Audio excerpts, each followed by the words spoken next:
Sud Radio, 10h midi, débat. Christine Bouillot. Et on est ravis de vous accueillir. Alors, vous n'hésitez pas, vous venez 0826 300 300, les réseaux sociaux également pour échanger avec nous. On ouvre notre partie débat avec nos débatteurs du jour. On les salue, ils sont avec nous en studio. Ils reviennent de vacances, ils sont en pleine forme. Certains pas tout à fait terminé leur congé. Arnaud Benedetti, bonjour. J'ai terminé les miens, bonjour. Bonjour. Professeur à la Sorbonne, rédacteur en chef de la revue politique parlementaire et auteur de Comment sont morts les politiques, le grand malaise du pouvoir aux éditions du Cerf. Nicolas Corato. Bonjour Nicolas. Bonjour Christine. Président fondateur du think tank Place de la République. Alexandre Malafaille. Bonjour Alexandre. Bonjour Président du think tank Sinopia. Alors aujourd'hui on va évoquer le dossier ukrainien. C'est une date importante pour les Ukrainiens. C'est leur journée de commémoration de l'indépendance du pays, mais c'est aussi les 6 mois de démarrage de la guerre qui a profondément bouleversé leur quotidien. Alors on va y revenir avec cette question. La France a-t-elle encore un rôle à jouer? Le Conseil des ministres, on va y revenir dans un instant. C'est la rentrée pour le gouvernement d'Elisabeth Borne et Emmanuel Macron, sous pression tous les deux, avec beaucoup de dossiers sur la table. Et puis la question du bouclier tarifaire sur le prix du gaz et de l'électricité. Ce matin, on apprenait que s'il n'y avait pas eu ce bouclier tarifaire, la hausse du gaz se serait portée à 105% pour les ménages français. Mais est-ce que c'est finalement pas un piège pour le gouvernement et les finances publiques aussi? Allez, on en vient à nos coups de cœur et nos coups de gueule avec vous trois. Alors moi, je voulais revenir avec vous sur la déclaration hier de Julien Bayou, le député Europe Écologie Les Verts, le chef de file des écologistes. Il ne s'interdit pas la fin des piscines privées. L'enjeu n'est pas d'interdire les piscines, c'est de garantir nos besoins vitaux en eau. A-t-il raison? Ça vous inspire quoi? Il y a eu les jets, il y a eu les yachts, il y a les piscines privées. Qu'est-ce que vous en pensez? Qui veut se...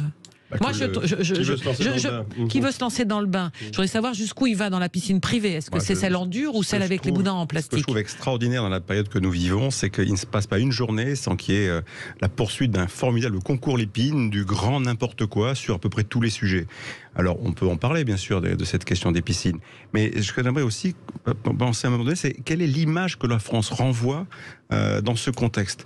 Entre les jets, les piscines, tous ces sujets-là, je ne sais pas si on est pris au sérieux à l'international. Et je ne sais même pas si en interne, on est pris au sérieux. Je ne suis pas sûr que ce soit une bonne manière de poser les questions. C'est vrai que c'est un sujet, mais vous imaginez la révolution qui consiste à dire on va interdire les piscines dans toute la France aujourd'hui et demain? Moi, j'y crois pas un instant. Donc, mais quelle piscine? Non, mais je rigole en disant ça. Mais jusqu'où on va dans la taille? Il parlait des piscines privées, on est bien d'accord. Oui, mais quand vous achetez une piscine hors sol en boudin en plastique pour vos enfants l'été... Il faudrait lui demander de développer sa proposition, si tant est que ça soit une proposition à l'ordre du jour pour l'instant. Moi, écoutez, le sujet... je suis pas sûr, en tout cas, que les écologistes, avec leur volonté de toujours interdire, rendent, j'allais dire, populaire leur cause. Ça, c'est déjà un point qui me semble-t-il et qu'il faut souligner. Ensuite... Bon, on voit bien qu'il y a quand même des sujets. Je veux dire, aujourd'hui, en matière de ressources d'eau, moi j'étais en Corse cet été, où je vais chaque année, et on sait très bien que on a aujourd'hui des difficultés d'approvisionnement dans un certain nombre de villages qui sont liés notamment à l'état des nappes phréatiques. Donc, il faut quand même se poser en effet des questions. Mais est-ce que la question aujourd'hui des piscines est la question prioritaire pour résoudre ce problème? Moi, il me semble pas. Il y a un autre sujet qu'on pourrait aborder, c'est l'état du réseau. Du réseau de distribution d'eau qui n'a pas été rénové depuis près d'un demi-siècle en l'occurrence, et on a des pertes considérables en la matière. Donc je crois qu'avant d'interdire aujourd'hui les piscines, je crois qu'il vaut mieux se poser des bonnes questions sur la maintenance notamment de notre réseau, sur sa modernisation, afin d'éviter un certain nombre de gaspillages qui sont liés au dysfonctionnement de ces réseaux. Nicolas. Oui, je vais dans le sens d'Arnaud Benedetti. EELV a souvent des problèmes de communication. C'est-à-dire que les écolos soient pas favorables aux piscines privées, d'une certaine manière, on peut l'imaginer, le comprendre. Oui, tout ça fait partie. Oui, mais que ce soit ça qu'on retienne d'eux, c'est ça le problème. Parce que le vrai sujet, effectivement, en termes de ressources d'eau, c'est l'état de nos canalisations. Aujourd'hui, 1 litre d'eau potable sur 5 est perdu parce que nos canalisations fuient. Au rythme actuel... Le peu d'eau de pluie récupérée aussi pour l'utilisation. Ne serait-ce que l'eau qu'on peut se servir, on la perd. Et on ne la perd pas parce qu'on la gaspille, on la perd parce qu'elle s'en va, parce que nos canalisations sont percées, on va dire ça comme ça. Aujourd'hui, au rythme dans lequel on investit sur notre réseau de canalisation en France, on en a pour 172 ans à mettre notre réseau de canalisation à flot, je dirais.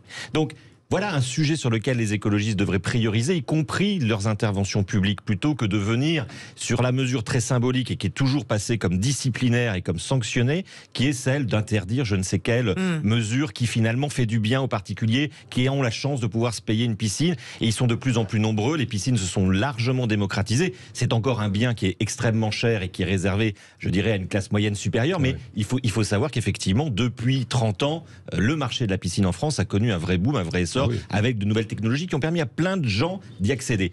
Et j'ajoute que c'est un des derniers biens immobiliers qui n'est pas complètement taxé, et qu'un gouvernement de droite ou de gauche pourrait avoir l'idée de le faire demain. Donc, je pense qu'en termes de communication politique, c'est quand même dommage que LV, qui a plein de choses à dire sur l'eau, et je pense qu'il y a un vrai débat public à avoir sur l'eau, commence par ça, commence par la piscine. Alors, puisque vous avez la parole, Nicolas, votre coup de gueule, puisqu'on parle de l'eau, de l'énergie, de tout ça, c'est autour de ça. Oui, moi je voulais revenir sur l'idée de la libéralisation du marché de l'électricité.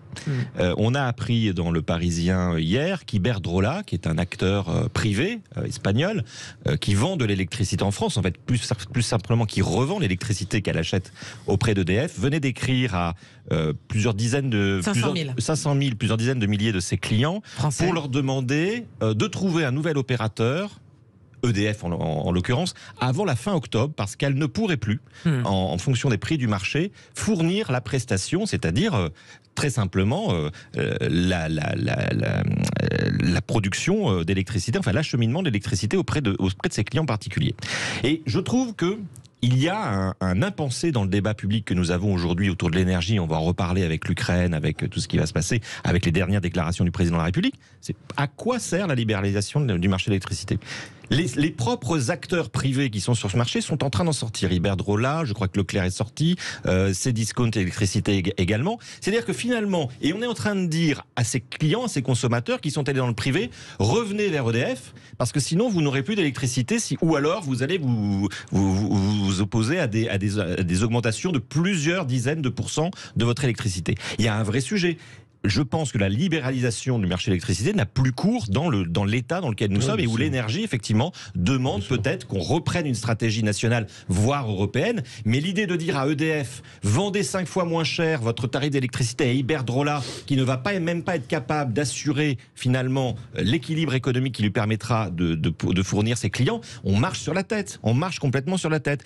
Je pense qu'il faut qu'on reprenne les choses en main. EDF est un producteur. EDF peut distribuer l'énergie qu'il produit.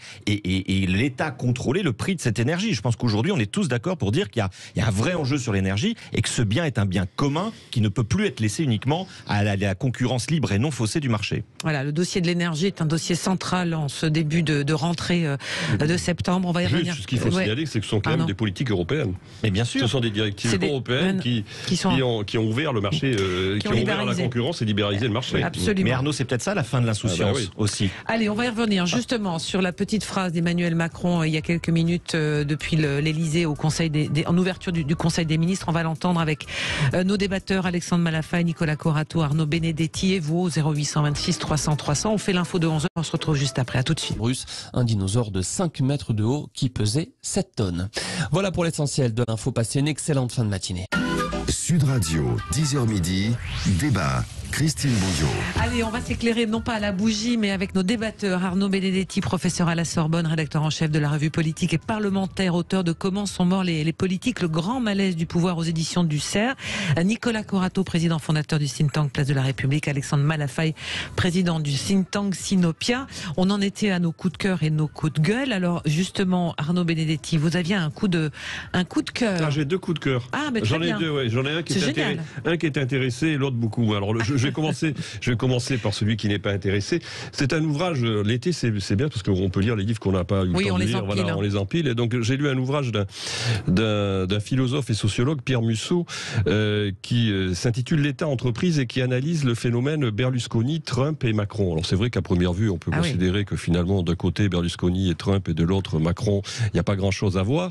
Mais il montre que finalement il existe une cohérence entre ces 3 marques politiques qui est liée à ce qu'il appelle finalement, de fait, ce qu'il analyse, c'est l'affaiblissement de l'État. L'affaiblissement de l'État, où qu'il soit, d'ailleurs, aux États-Unis, en France ou en Italie, même si la nature de l'État n'est pas la même en fonction de ces trois pays, et que ce sont des acteurs politiques qui se sont lancés à travers une critique de la politique et qui se sont lancés dans la trajectoire électorale à travers une expression très anti-politique. Et en fait, en essayant de rétablir l'idée, enfin plutôt d'établir l'idée que pour gouverner, il faut être un bon manager, un bon chef d'entreprise, et que c'est ainsi que l'on va réussir à conduire les affaires du monde.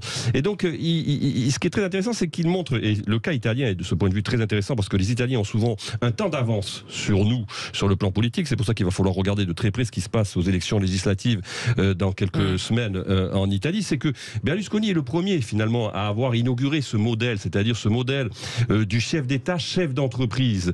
Et ce que montre très bien Musso, c'est que, finalement, l'État s'est progressivement acculturé aux fonctions qui sont les fonctions de l'entreprise. Et donc, cette transformation des fonctions de l'État, elle appelle finalement d'autres figures politiques, et c'est pour ça que des figures politiques comme celle de Trump, comme celle de Berlusconi, ou comme celle d'Emmanuel Macron, ont pu émerger. Alors, évidemment, Pierre Musso est très critique vis-à-vis de l'émergence de ces figures politiques.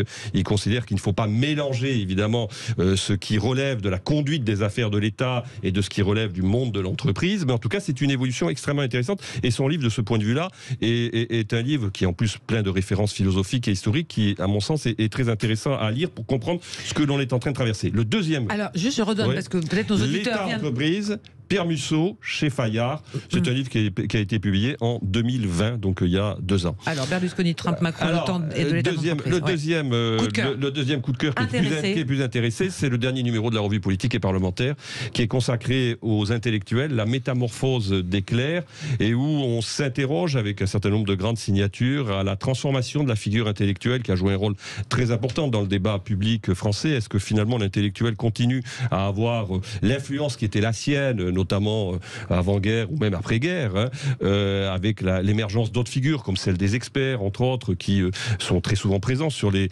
plateaux télé. Et donc c'est un numéro très riche avec Michel Onfray, Pierre-André Taguieff, entre autres, Christophe Charles, qui fait un très beau papier sur l'évolution du monde intellectuel. Et juste une petite référence historique, il faut savoir que le mot intellectuel, il a été forgé pendant l'affaire Dreyfus. Et il a été forgé de manière très négative. En l'occurrence, c'est Maurice Barrès, qui était anti-Dreyfusard, qui condamnait notamment un certain nombre d'écrivains ou de journalistes qui prenaient position pour Albert Dreyfus, et qui a désigné ses adversaires comme des intellectuels. La dimension ensuite est devenue beaucoup plus valorisée au fil des temps. Voilà les 2 coups de cœur d'Arnaud Benedetti en ce jour. On va continuer notre tour de table des coups de cœur et des coups de gueule avec vous, Alexandre Malafaille. C'est un coup de gueule pour ce fait divers terrible. Oui, ces 2 jeunes qui, ensemble, sur la même trottinette, ont été percutés par une ambulance et qui finalement ont perdu la vie. C'est sûr qu'on ne peut avoir qu'une immense et infinie tristesse pour ce drame. Et la question qu'on peut se poser d'ailleurs, c'est qui blâmer ? Et donc à qui adresser finalement un message extrêmement sévère ? Est-ce que c'est les 2 jeunes qui étaient sur une trottinette, ce qui est interdit, sur un couloir de bus, même s'il était a priori accepté qu'il soit partagé avec les trucs à 2 roues ? Est-ce que c'est le conducteur qui a priori serait un multirécidiviste et qu'on aurait embauché, qui a un lourd passé de mauvais conducteur? Est-ce que c'est ça? Alors c'est peut-être un peu ça, peut-être que le conducteur a une vraie responsabilité, on verra ce que dira l'enquête lorsqu'elle aura été menée à son terme. Mais mon coup de gueule, il n'est pas contre ni l'un ni l'autre. Il est contre tous ceux qui, en France, depuis maintenant un certain nombre d'années, ont laissé prospérer l'impunité et l'incivisme à 2 roues sous toutes ses formes.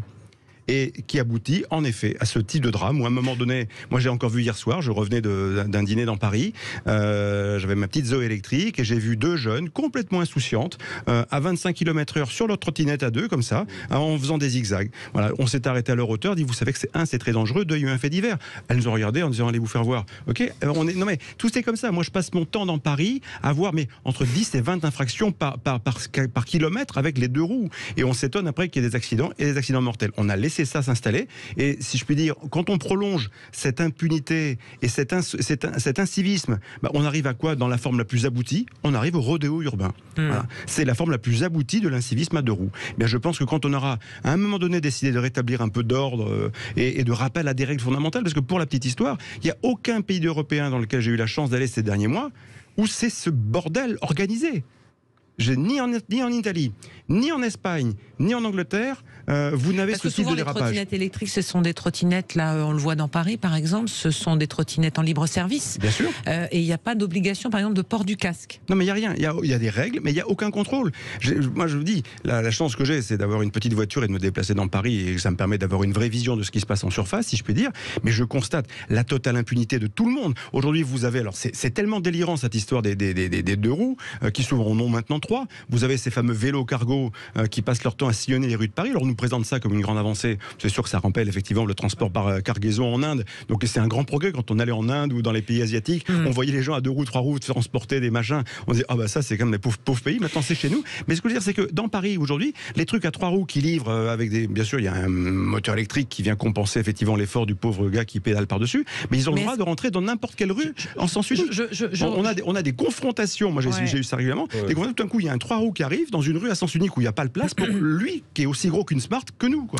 Moi, ça m'a fait penser ce fait divers à celui qui a touché le chef français Yannick Aleno avec son fils. Ah oui. Alors là, c'est pareil, il est à 2 roues, il se fait percuter par un chauffard.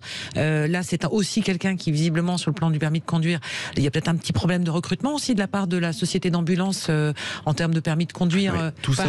C'est cette cohabitation, en fait, avec tous ces engins motorisés. Mais la cohabitation n'a pas été organisée. Donc on a d'un côté décidé qu'il fallait entre guillemets se débarrasser des voitures et favoriser les autres modes alternatifs, mais on n'a pas pensé le comment on le faisait. Regardez comment ça se passe aux Pays-Bas. Je peux vous dire, en Angleterre, à Londres, ils ont pensé la cohabitation avec des axes pour les uns, des axes pour les autres, et on évite les frottements. Voilà. C'est ça aujourd'hui. Donc vous prenez l'exemple de Paris. En plus, Paris est une plaie béante avec des chantiers partout. Alors il arrive qu'il y ait des pistes cyclables où on a des anciennes Corona-pistes qui ont été aménagées, mais comme il y a un chantier tous les 200 mètres, les vélos à un moment donné, ils ne font qu'une chose, ils repassent par les voies des voitures et avec un niveau de cohabitation qui est quand même très tendu, quoi. Donc je pense que c'est ce pilotage-là, si on veut le réussir et faire en sorte que ça se passe bien pour tout le monde, il faut s'y prendre autrement. Il faudrait que la mort de Iris, 15 ans, et Warren, 17 ans, serve d'un vrai débat. Et il faut rappeler aussi à tout le monde, c'est 1 par trottinette et pas 2. On le rappelle à nos jeunes, parce que nous sommes des parents et c'est interdit, ou alors mettez des casques quand vous prenez aussi. Et personne ne s'entraîne. Et voilà, absolument, c'est un vrai drame. Alors, autre drame qui dure maintenant depuis plusieurs mois maintenant, c'est celui de la guerre en Ukraine. Aujourd'hui, c'est la journée qui commémore l'indépendance du pays et qui aussi est le marqueur, puisque ça fait 6 mois que la Russie a envahi l'Ukraine. Il n'y a aucun bilan officiel aujourd'hui global des victimes, mais l'ONU recense près de 5000 morts confirmés, 300 enfants. Pour la seule ville de Mariupol, les autorités ukrainiennes, elles évoquent un bilan de 20 000 morts. Donc pour l'instant, tout ça n'est pas officiellement confirmé. Les conséquences sont multiples, on l'a dit et on l'a répété. Et tout à l'heure, à l'ouverture du Conseil des ministres de rentrée, Emmanuel Macron a eu ces mots et on va en parler avec vous. Écoutez. Je crois pour ma part que ce que nous sommes en train de vivre est plutôt de l'ordre d'une grande bascule ou d'un grand bouleversement. D'abord parce que nous vivons, et cela pas simplement depuis cet été, ces dernières années, au fond, la fin de ce qui pouvait apparaître comme une abondance, celle des liquidités sans coût, et nous aurons en tiré les conséquences en termes de finances publiques, mais le monde se réorganise, celle de la fin d'une abondance de produits, de technologies qui nous semblaient perpétuellement disponibles. Nous l'avons vécu pendant la période du Covid, nous le revivons ici avec encore plus de force. La rupture des chaînes de valeur, la rareté de tel ou tel matériau ou technologie réapparaît, la fin de l'abondance de terre ou de matière, et celle de l'eau également. Et là, nous aurons des dispositions à prendre pour tirer toutes les conséquences. Voilà, donc c'est avec l'Ukraine les conséquences qui se profilent pour nous tous. Outre l'inflation, il y a beaucoup de choses qui sont dites, la fin de l'abondance. Mais est-ce qu'une fois qu'on a dit tout ça, Arnaud Benedetti, la France a encore un rôle à jouer dans ce conflit ukrainien? On a vu Emmanuel Macron au début multiplier les opérations diplomatiques, les coups de fil à Vladimir Poutine. Et aujourd'hui, on est tous à constater qu'il y a un grand risque d'enlisement de cette guerre au sein de l'Europe. l'Europe. Clairement, on s'installe dans la durée, mais on le sait déjà depuis plusieurs mois. Mais est-ce que c'est la stratégie de tout le monde, à commencer par Poutine, qui est l'agresseur? La réalité, c'est qu'au début, on pouvait penser que finalement, pour Poutine, c'était un échec et c'était l'idée d'une forme d'enlisement. Sauf que la force des Russes, d'une certaine manière, c'est d'avoir une expérience historique qui leur permet de traverser ce type d'épreuve psychologiquement. Donc ça, c'est quand même un point avec lequel il faut compter et qui fait que, en effet, ce sont des agresseurs qui sont des agresseurs redoutables aussi sur le plan psychologique et de leur psychologie collective. C'est-à-dire qu'ils sont capables de tenir fortement. Et ça, c'est un point important, alors que les opinions publiques occidentales, de ce point de vue-là, sont plus fragiles, forcément parce que nous n'avons pas la même histoire.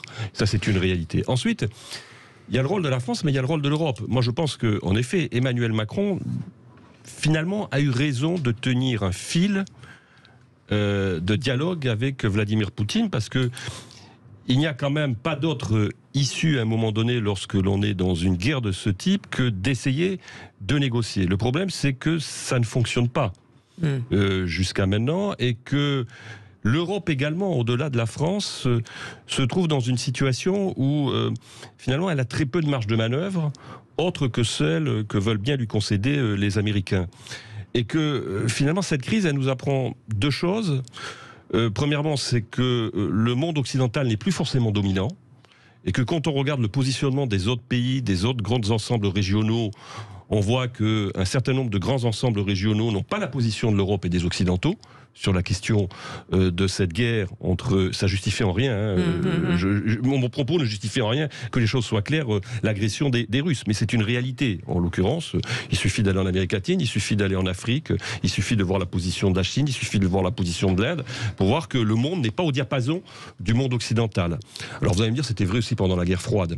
Mais la réalité, c'est que pendant la guerre froide, on avait une force morale qui était peut-être différente que celle que l'on a aujourd'hui. Ça, c'est une différence. Deuxième élément, c'est que, et ça traduit en fait le premier élément, c'est qu'on voit qu'on a d'autres aujourd'hui, d'autres pays, d'autres États qui s'efforcent de mener une action diplomatique pour essayer de trouver une issue à cette guerre. Je pense notamment par exemple au rôle d'Erdogan et de la Turquie.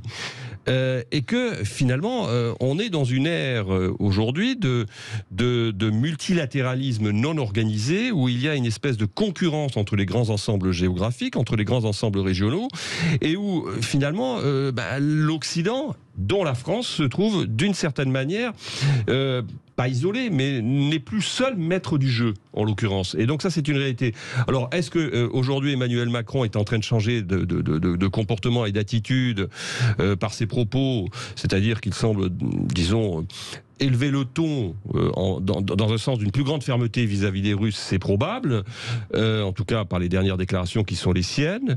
Mais moi je pense, parce que je suis profondément attaché à cet esprit, que la France a une voix à faire entendre à côté et au-delà des seules positions américaines. Alors on va y revenir avec nos débatteurs, Nicolas Corato, Alexandre Malafaille et vous, Arnaud Benedetti, sur ce dossier ukrainien, cette guerre qui dure depuis maintenant 6 mois, en cette date anniversaire, avec tous les risques qu'il peut y avoir derrière. Et cette question, la France a-t-elle encore un rôle à jouer? Et on vous attend également si vous voulez intervenir. 0826 300 300. À tout. Sud Radio, 10h midi, débat. Christine Bouillot. Et avec vous et nos débatteurs, Arnaud Benedetti, professeur à la Sorbonne, rédacteur en chef de la revue Politique et Parlementaire, auteur de Comment sont morts les politiques, le grand malaise du pouvoir aux éditions du CERF, Nicolas Corato, président du think tank Place de la République, Alexandre Malafaille, président du think tank Sinopia. Nous évoquions donc les 6 mois de guerre de la Russie sur l'Ukraine. En ce jour anniversaire de l'indépendance ukrainienne, la France a-t-elle encore un rôle à jouer? Alors Arnaud Benedetti, vous évoquiez effectivement le grand bouleversement qu'il y a actuellement et là, on va dire le danger de scission au sein de la communauté internationale. D'ailleurs, on a entendu Alexandre Zelensky, le président ukrainien, dire ne nous abandonnez pas, un peu comme si on allait à un moment donné les oublier. Vous entendez aussi ce petit message? Je pense que le risque est majeur. De toute façon, depuis le départ, la stratégie qu'ont choisie les Occidentaux est une stratégie folle. Je pense que quand on fait la guerre, à supposer que ce soit une guerre économique totale, comme on a dit qu'on allait la déclarer à la Russie, il faut en avoir les moyens. On n'en avait pas les moyens. Et donc on a déclenché une batterie de sanctions qui aujourd'hui se révèlent pire que ce qu'on avait pu imaginer en termes d'effet retour. Ça, c'était quand même pas très compliqué de le modéliser. Pardon. Alors, il fallait agir dans la précipitation parce que voilà, on ne pouvait pas laisser les Ukrainiens comme ça. Très bien. Mais je pense qu'on aurait très bien pu faire vis-à-vis de la Russie énormément d'actions diplomatiques, politiques et autres, sans passer par cette voie des sanctions et de leurs effets retour considérables, qui nous mènent dans une position, mais on va avoir du mal à s'en relever. La traversée de l'hiver prochain, quand on voit l'impact de cette espèce de surinflation, avec un peu de spéculation au passage, de toutes les conséquences de ces ruptures en matière énergétique, c'est un problème absolument majeur. Donc effectivement, les Ukrainiens sentent bien que quelque chose est en train d'échapper, on dirait, à la bonne volonté internationale, parce que on va revenir aux affaires et à la réalité des affaires. C'est-à-dire que les Allemands aujourd'hui se rendent compte à quel point finalement l'impasse dans laquelle ils se sont engagés sur un plan énergétique depuis 25 ans ou depuis 20 ans, en s'abordant le nucléaire, en privilégiant la relation avec la Russie, avec les approvisionnements en gaz, et en essayant de construire un truc sur le renouvelable, mais qui n'est qu'alternatif à ce stade, et leur pose un problème majeur. Aujourd'hui, les Allemands disent il faut réouvrir Nord Stream 2. Et on ne pourra pas s'en passer l'hiver prochain. Ouais. Les Allemands achètent du charbon. Alors le rôle de la France là-dedans, moi je ne sais pas. J'entends notre président qui est le chantre des sanctions. Les sanctions, toujours plus de sanctions. On le voit, il s'est exposé à la télévision. On a eu une grande émission sur France 2 il n'y a pas très longtemps où il se mettait en scène en tant que chef de guerre et il montrait à quel point il était en leadership sur les sanctions. Voilà, maintenant il va falloir trouver le moyen de faire en sorte que l'enjeu de résilience dont parlait Arnaud tout à l'heure, cet enjeu de résilience et entre les populations, au sein des populations et au niveau des pays européens tiennent. Moi je pense que l'enjeu majeur des prochains mois, ça va être la solidarité. Est-ce que les pays continuent à faire preuve d'un minimum de front commun, ce qui serait pour le coup le moins pire des scénarios, mais si chacun reprend un peu son indépendance, mais ce qui est déjà le cas de certains pays, la Hongrie, c'est pas surprenant, a choisi effectivement sa stratégie, les Allemands vont revenir au pragmatisme le plus évident, c'est certain. Donc le rôle de la France là-dedans, je trouve que à part essayer de continuer à avoir une posture sur la scène internationale, le rôle réel et l'influence que l'on aura me paraît très relatif. Comme le disait Emmanuel Macron dans son discours, est-ce que les Français sont prêts à accepter de payer le prix de la liberté, Nicolas Corato? Oui, alors ce sont des bien grandes phrases et des bien grands mots. Qui ont toujours un double sens, c'est-à-dire on ne sait jamais qui est le responsable qui est visé dans ces phrases de notre président de la République. Est-ce que c'est des phrases qu'il s'adresse à lui-même ou est-ce que c'est des phrases qu'il adresse en responsabilité aux citoyens français? Ça, on ne sait jamais qui est le responsable des actions à venir. Mais pour revenir sur le rôle de la France, il y avait un rôle très important qui avait été présenté comme tel par Emmanuel Macron puisqu'il était président français de l'Union européenne au moment où il a pris ses positions, qui était justement de reconstruire une Europe ou de repositionner une Europe par rapport à ce conflit. Moi, je prends un seul exemple qui me semble marquer une forme d'échec, peut-être partiel, mais quand même un échec de cette politique française, c'est la déclaration du chancelier allemand, Olaf Scholz, qui vient d'annoncer que l'Allemagne prévoyait en 5 ans, les experts sont assez dubitatifs, de devenir la première armée conventionnelle de l'Union européenne. C'est-à-dire que sur un sujet majeur comme la défense européenne qui avait été porté par le président Macron et qui avait un projet, qui a d'ailleurs un projet de défense européenne, on voit que le premier partenaire européen de la France, qui est l'Allemagne, qui jusqu'à présent avait une doctrine militaire quand même très effacée, a complètement changé et ne va pas du tout dans le sens d'une mise en commun de forces militaires au niveau européen. Donc ce sujet-là renvoie finalement, puisque c'est votre question, la voix de la France, à quelque chose d'assez marginal, puisque si on enlève la capacité de l'Union européenne demain à devenir un acteur géopolitique majeur, donc un acteur militaire, parce que ça passe par ça, il reste quoi? Il reste un dialogue entre M. Poutine et M. Biden.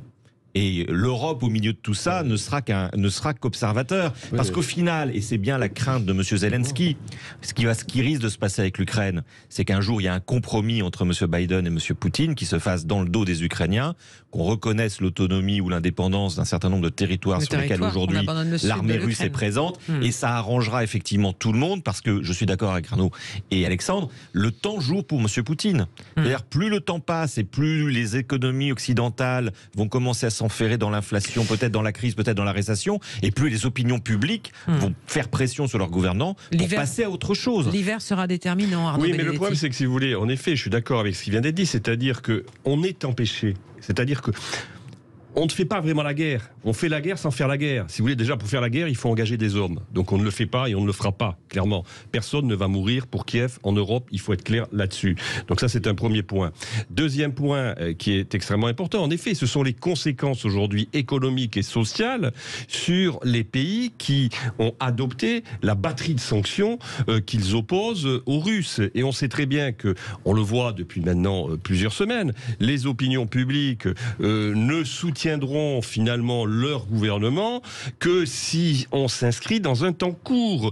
Le problème, encore une fois, c'est que le temps long de la guerre ne profite pas aux pays occidentaux. Et ça, c'est la difficulté. C'est le pari que fait Vladimir Poutine, qui est tout sauf un idiot. Ça, je crois que chacun est d'accord pour le reconnaître. C'est qu'il sait très bien que les opinions publiques occidentales ne vont pas réagir de la même manière que sa propre opinion publique. D'ailleurs, parce que tout simplement, l'opinion publique russe est marquée, encore une fois, par une histoire qui est une histoire extrêmement dure, extrêmement tragique, et puis parce que le modèle de société n'est pas tout à fait le même sur le plan des institutions politiques. Donc ça, c'est une vraie difficulté. Et lorsque Emmanuel Macron tient ce discours de Cassandre permanent, c'est un discours d'ailleurs dont on peut poser la question parce que de l'utilité, parce que finalement, je suis assez d'accord avec ce que disait Nicolas Corato, c'est-à-dire est-ce qu'il se l'adresse à lui-même ou est-ce qu'il nous l'adresse s'il se l'adresse à lui-même, le moins qu'on puisse dire, c'est que ce n'est pas rassurant pour lui-même, d'une certaine manière. Et s'il l'adresse à nous, je crois qu'il se trompe parce que les opinions publiques ont déjà anticipé ce qui est en train de se passer, en l'occurrence. C'est-à-dire qu'il connaît mal son opinion publique s'il considère qu'il faut toujours, j'allais dire, en rajouter une couche pour que l'opinion publique comprenne. L'opinion publique a très bien compris ce qui était en train de se passer. Et l'opinion publique aujourd'hui est assez mitigée, finalement. Il suffit d'ailleurs de nous entendre autour de cette table, il suffit d'entendre quand on discute avec un certain nombre de nos amis ou d'autres personnes sur l'issue de ce conflit, on voit bien que l'opinion publique est beaucoup plus partagée que semblent le dire les Occidentaux. Et quand il dit, si vous voulez, moi j'ai été très frappé, il dit, globalement son discours, sa communication, ces 24 dernières heures, ça a été de dire les Occidentaux ne céderont pas. Mais de qui il parle quand il parle des Occidentaux? Il parle de la France? Il parle des opinions publiques ou il parle des dirigeants? Parce que moi, ce que je vois venir progressivement en Europe aujourd'hui, c'est, et on le sent dans un certain nombre de pays, une dissociation toujours plus grande entre les sociétés et leurs dirigeants. Et on va le voir, encore une fois, il y a un test qui est très important, ce sont les élections en Italie, où là, les élections en Italie vont jouer le rôle, à mon avis, de test extrêmement important pour mesurer aujourd'hui quel est l'état de l'opinion publique européenne. Même si Madame Meloni, qui aujourd'hui est donnée gagnante par les sondages, a une position qui est une position au moins sur le dossier russe, qui est alignée sur la position des Occidentaux, pour l'instant. Voilà, donc ce dossier ukrainien, on y reviendra tout à l'heure avec Jean-Marie Bordry à partir de midi, dans le 10h midi, beaucoup d'invités autour de lui, notamment des députés français qui sont en Ukraine actuellement. On va continuer de parler d'Emmanuel Macron, parce que le Conseil des ministres se tient actuellement à l'Elysée avec Elisabeth Borne, et beaucoup d'autres sujets sur la table qui sont, on va dire, en ligne directe des conséquences de la guerre en Ukraine, la crise de l'énergie, l'inflation, mais aussi la réforme des retraites ou celle de l'assurance chômage sont parmi les dossiers qui font partie de cette rentrée du quinquennat Macron 2. On en parle dans un instant, à tout de suite. Dedetti, professeur à la Sorbonne, rédacteur en chef de la revue Politique et Parlementaire et auteur de Comment sont morts les politiques, le grand malaise du pouvoir aux éditions du CERF.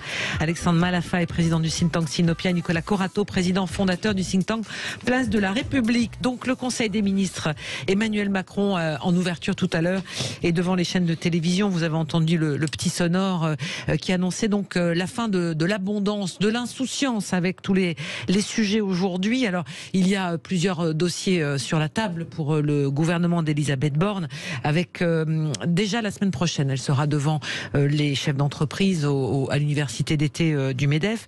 On l'attend également sur le dossier de la crise énergétique, avec le grand plan qui est prévu autour de tout ça. Elle doit plancher ce que lui a confié le chef de l'État.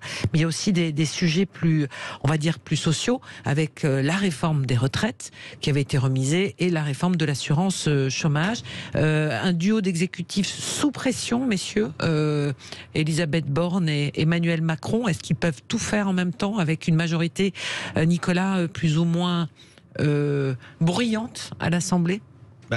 Ce qu'on entend dans le message très polysémique du président de la République. C'est que l'hiver sera rude. C'est que tout ça va être très compliqué, mais ce qu'on entend aussi, c'est que ça pose un problème d'agenda politique au gouvernement. C'est-à-dire que moi, je peux retourner la phrase au président de la République.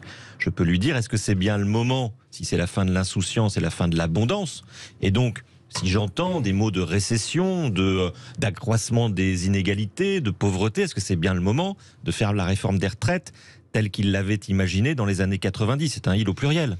Est-ce que c'est bien le moment, si effectivement la conjoncture se retourne complètement, d'aller faire une réforme de l'assurance chômage qui consiste aujourd'hui à considérer qu'il y a trop de gens qui refusent des offres ? Oui, mais si demain c'est la récession, on va de nouveau peut-être avoir un problème d'offre d'emploi et non plus de demande. Donc, le gouvernement, d'une certaine manière, mais c'est pas uniquement de son fait, il est pris dans les phares d'un renversement, puis je reprends les mots du gouvernement, du président. S'il y a un renversement, alors il faut renverser l'agenda.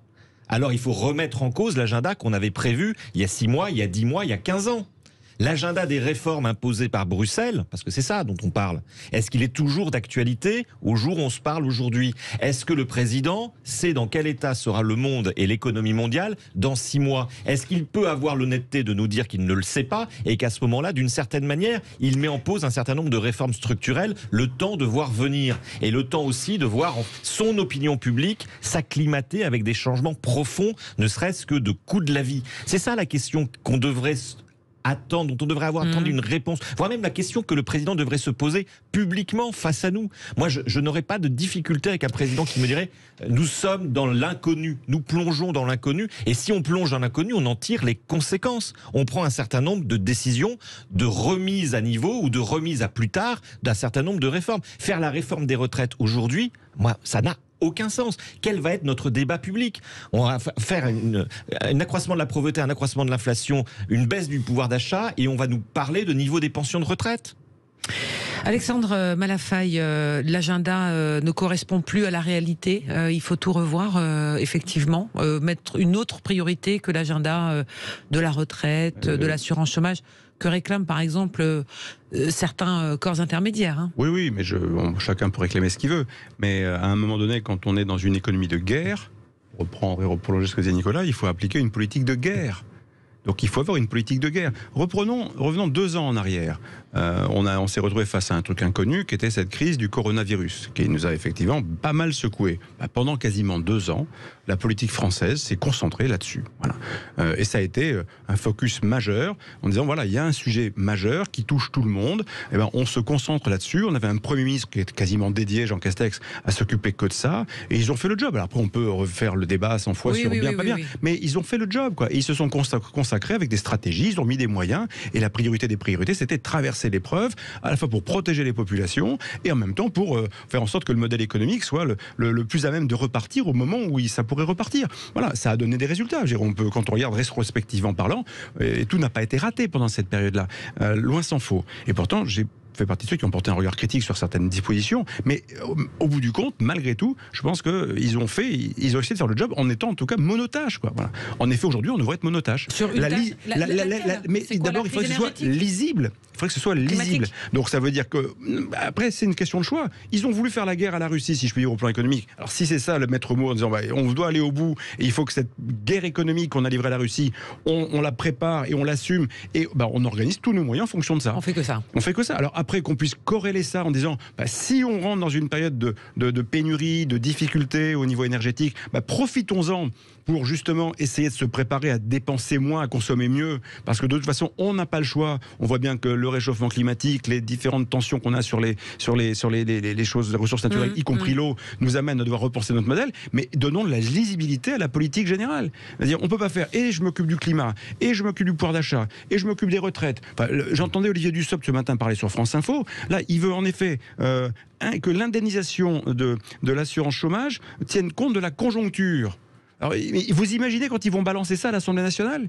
Mais on a l'impression que les gens qui nous gouvernent aujourd'hui sont hors sol. Qu'ils gouvernent comme ils ont fait cette guerre, comme s'ils jouaient à des wargames ou s'ils jouaient à Forge of Empire. Ils ne se rendent pas compte qu'il y a des gens derrière. Mais c'est inaudible aujourd'hui pour les Français. C'est-à-dire vous allez avoir une modulation en fonction de... Ok, est-ce qu'il y a 2% de croissance, 3% de croissance? Mais est-ce qu'ils se rendent compte que dans le même temps, l'inflation est à un niveau qu'on n'a jamais vu, que la facture alimentaire des gens, la facture énergétique des gens, non, mais depuis 25 ans. Non, mais d'accord, jamais vu voilà.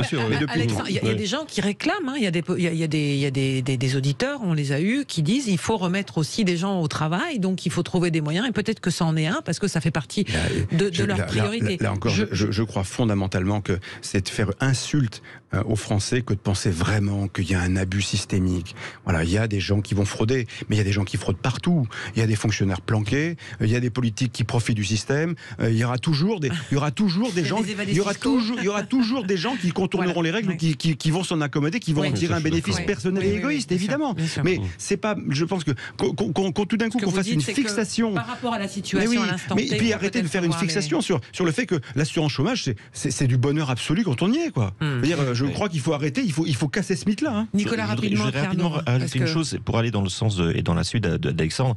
Je crois que dans ces moments-là, l'important aussi de la part d'un président de la République, c'est de maintenir l'unité nationale. Si effectivement on est en temps de crise, de guerre, pour dire les choses telles qu'elles sont, on l'a vu par le passé. L'important, c'est l'unité nationale. Donc il va falloir faire des choix entre des réformes qui risquent de fracturer cette unité nationale, ce dont on n'a pas besoin, et puis des actions politiques qui permettent de ressouder la nation autour d'objectifs clairement établis. Et je pense que oui, le temps de l'insouciance est fini, mais c'est aussi le temps de l'insouciance gouvernementale, où chacun y allait de sa réforme, de son caprice, de son idéologie, ou de sa réforme politicienne. Oui, le temps de l'insouciance aussi, il est terminé, à mon sens, à ce niveau-là. Fini les réformettes. Arnaud Benedetti. Moi, je pense que l'agenda réformiste, de toute façon, ou réformateur d'Emmanuel Macron, c'est l'agenda sur lequel il s'est fait élire en 2017. Je ne sais pas s'il s'est fait réélire là-dessus en 2022, j'en suis moins certain. Mais en tout cas, cet agenda réformiste, il est, j'allais dire, encalminé maintenant depuis la crise sanitaire. Et même, il avait commencé à largement hoqueter, si je puis dire, depuis la crise des Gilets jaunes. Et je ne suis pas sûr, en effet, que la situation aujourd'hui internationale lui permette de décliner les réformes qu'il veut, qu'il essaye de vouloir mettre en place, et notamment d'en faire des marqueurs. Mais l'autre sujet, c'est qu'en plus, non, mais en plus, l'autre sujet fondamental, c'est que, attendez, il faut être à un moment donné très pratique. Ouais. C'est que je crois qu'il n'a pas de majorité pour ça. La vérité, elle est là aussi. C'est que, au-delà de la situation géopolitique, il a aujourd'hui une Assemblée nationale qui, c'est le moins qu'on puisse dire, ne lui donne pas les mains libres. Donc, je veux bien qu'il essaye de mener une réforme sur les retraites. Il a le 49.3 quand même. Oui, mais enfin, le 49.3, il peut l'utiliser qu'une fois. Hein, aujourd'hui, hors projet de loi de finances. Donc on n'est plus dans la situation de 88. Hein, on est en 2022, donc il n'est pas, si vous voulez, c'est pas Michel Rocard aujourd'hui. Madame Borne, c'est pas Michel Rocard. Donc elle n'a pas la latitude, et surtout elle a une majorité encore plus faible que celle dont disposait Michel Rocard en 88. Donc ça va être très compliqué politiquement pour Emmanuel Macron. Donc si vous voulez, il est à la fois contraint, en effet, comme ça a été dit, par la situation internationale, et il est contraint par la situation nationale, où il est quand même, son gouvernement est sous la menace de mise en minorité permanente sur tous les textes. Alors, jusqu'à présent, l'entame, comme on dit en sport, c'est plutôt passé correctement, parce que finalement, les uns et les autres, en tout cas à droite, le Rassemblement national a voulu montrer qu'il était un parti qui était un parti responsable. Les Républicains n'ont pas voulu insulter l'avenir. Mais plus la situation va se durcir dans le pays, plus les mouvements sociaux vont devenir impatients dans le pays, ça va finir par avoir un impact sur la façon dont les groupes parlementaires vont se positionner dans leur vote dans les semaines et dans les mois qui viennent. Donc, si vous voulez, il a une situation internationale et il a une situation nationale qui ne lui permettent pas, à mon avis, hein, à l'heure où on parle, de pouvoir mener les réformes qui sont les siennes. Et ensuite, en effet, moi je ne pense pas que la réforme des retraites soit aujourd'hui la priorité dans l'agenda politique du pays. Sur quoi il est attendu ? D'abord, on va dire, après l'été absolument incroyable que nous avons tous vécu en termes de chaleur, de canicule, de sécheresse, d'incendie, c'est la fin de La fin de l'insouciance, elle est là aussi pour les politiques. En fait, le sujet, je crois que ça a été dit par Nicolas, il a raison. Mais le vrai sujet aujourd'hui, je l'évoquais, c'est la question de la lisibilité, de la finalité, à quoi tout ça va servir et vers quoi on va. Il y a quand Churchill, en 40, avait dit aux Anglais, je vous promets du sang et des larmes. Voilà. Mais on savait pourquoi. Oui, c'est ça. On savait pourquoi. On savait qu'on allait, si je puis dire, en baver pendant un temps long, mais que c'était pour, voilà, à terme, quelque chose qui pouvait être un idéal, qui était un idéal, et qui pouvait être un véritable rêve après le cauchemar. Aujourd'hui, on nous promet quoi? On nous promet du froid et des pénuries. Et la baisse et la fermeture des clims. Voilà, et tout ça, oui, enfin voilà, du froid, des pénuries dans tous les sens. Mais pourquoi? En fait, il n'y a pas d'objectif. Il y a pas pour dire il va falloir s'adapter. Ce sera moins bien et de manière durable. On va manquer de tout et ce sera moins drôle. Le retour de Jean Castex pour gérer cette crise. Non, mais je dire, objectivement, si c'est ça la perspective, vous n'embarquerez personne de manière mobilisée, ça, sauf éventuellement les plus fanats des écolos qui disent de toute façon la décroissance, on va vivre avec pas grand chose et on sera très heureux comme ça. Enfin, moi personnellement, je suis pas sûr qu'il y ait beaucoup de gens autour de moi qui se réjouissent à l'idée de vivre avec 17 degrés chez eux pendant les prochains hivers. Quoi. Dire c'est le cas déjà de beaucoup de Français, mais si ça doit devenir la norme parce que c'est comme ça, dire vous n'embarquerez personne de manière durable sur un projet de société comme ça. Mais au même titre que les gens qui ont crevé de chaud chez eux parce que mal isolés, il y a 5 200 000 logements qui sont très très mal isolés aujourd'hui. Ils ont froid l'hiver et chaud l'été. C'est aussi intenable, les grands chantiers. Allez, on est obligé de faire une pause. On s'arrête un instant. On revient quelques minutes sur ce sujet. Puis on parlera, puisqu'on parle de l'énergie, sur le bouclier tarifaire. Il a été prolongé jusqu'à la fin de l'année. Heureusement, parce que la facture n'aurait pas été salée. Elle aurait été indigeste. À tout de suite. Sud Radio, 10h midi, débat. Christine Bouillot. Allez, la dernière ligne droite avec Arnaud Benedetti, Nicolas Corato, Alexandre Malafaye. On évoque donc cette rentrée du Conseil des ministres ce matin pour le gouvernement, pour le chef de l'État, avec plusieurs dossiers. Vous étiez tous d'accord pour dire que donc dans l'agenda aujourd'hui, il y a peut-être un petit problème de hiérarchie en termes de priorité. Je vous signale que Elisabeth Borne va rencontrer aujourd'hui plusieurs responsables syndicaux. D'abord le patron de la CFDT, Laurent Berger, et ensuite Geoffroy Roux de Bézieux, le patron des patrons, le patron du MEDEF, tout à l'heure à 17h30 pour évoquer sans doute les dossiers. Alors on connaît à peu près la position des uns et des autres sur les dossiers, on va dire sociaux, la réforme des retraites, l'assurance chômage. Est-ce que c'est le bon moment de le faire ou pas? Est-ce que c'est pas un danger d'explosion sociale? Et puis il y a le dossier de l'énergie. Aujourd'hui, le bouclier tarifaire, on a appris ce matin, était prolongé. Il avait été mis en place par l'équipe de Jean Castex à l'automne dernier pour justement limiter l'impact des fortes hausses et de l'inflation sur les prix de l'énergie.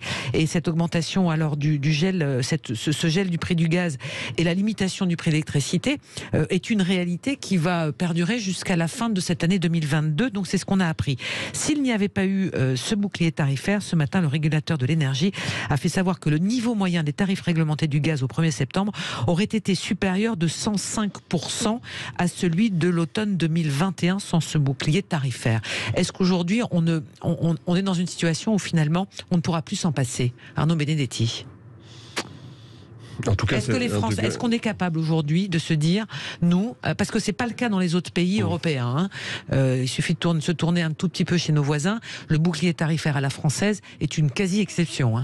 Oui, totalement. Mais parce que, je veux dire, en France, on accorde plus de poids à l'État, vraisemblablement qu'ailleurs, et au rôle de l'État, ce qui, d'une certaine manière, nous permet de traverser parfois de manière plus confortable, entre guillemets, bien évidemment, un certain nombre de crises. On l'a vécu avec la crise sanitaire, parce que là aussi, durant la crise sanitaire, les mesures qui ont été prises en France, elles n'ont pas été prises, c'est le moins qu'on puisse dire, dans d'autres pays. Donc, ce qui a permis notamment au tissu économique de passer encore une fois ce cap avec plus de, disons, si ce n'est de facilité, mais enfin de manière un peu plus sereine.